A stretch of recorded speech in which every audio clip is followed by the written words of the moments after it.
Welcome back to the Deep Dive. Today we're looking at a novel that's really making waves. It's V.E. Schwab's Bury Our Bones in the Midnight Soil, and yeah, it's dominating the New York Times list right now. So our mission really is to get into what makes this book tick. Why are people calling it a masterpiece? What is all the buzz about? Well, I think the first thing that grabs you is just how ambitious the structure is. It's quite something. She takes three completely separate stories, different times, different places. Right. You've got Santo Domingo de la Calzada way back in 1532, Okay. then jumps to London in 1827, Mm-hmm. and then modern day, 2019 Boston. It's a huge span. It really is.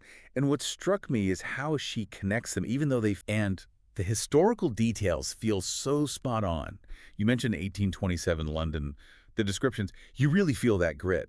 Or 16th century Santo Domingo. Mm. It feels authentic. Yeah, that authenticity is key, I think. It grounds these sprawling narratives. And it lets her weave these connections really subtly. It's not just that the stories connect, but how. How she does it, yeah. These little echoes, symbols, you pick up on things across the centuries. It builds this incredible sense of anticipation, this kind of slow burn suspense. You're constantly wondering, okay, how are these lies actually linked? Mm. But as you hinted, it's definitely not a light read. No, not at all. It gets into some pretty brutal realities, emotionally raw territory. Right. But I think that's what makes it stick with you. It's powerful because it doesn't shy away. Yeah, I agree. I actually had moments where I had to, like, put it down for a minute, just process. But that intensity is part of the appeal, maybe. Hmm. So for you listening, if you're into dark fantasy or historical fiction. Or just really strong character work. Exactly. Stuff that doesn't pull punches. Then you'll probably find this incredibly gripping. And I'd say, if you already know Schwab's work, maybe Addie LaRue. Mm-hmm.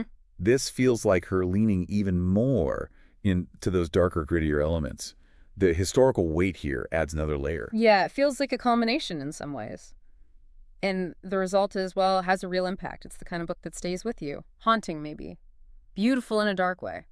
Definitely makes you think. It really does linger, doesn't it? Mm-hmm. Long after you finish that last page. So maybe a final thought for everyone listening. As you think about this deep dive, how can stories like this, set so far apart in time, still show us something fundamental about, the human experience, about our emotions?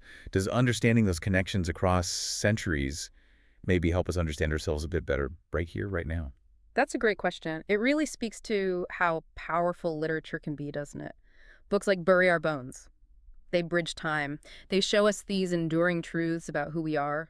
Absolutely. Well said. Thanks for joining us for this deep dive. Until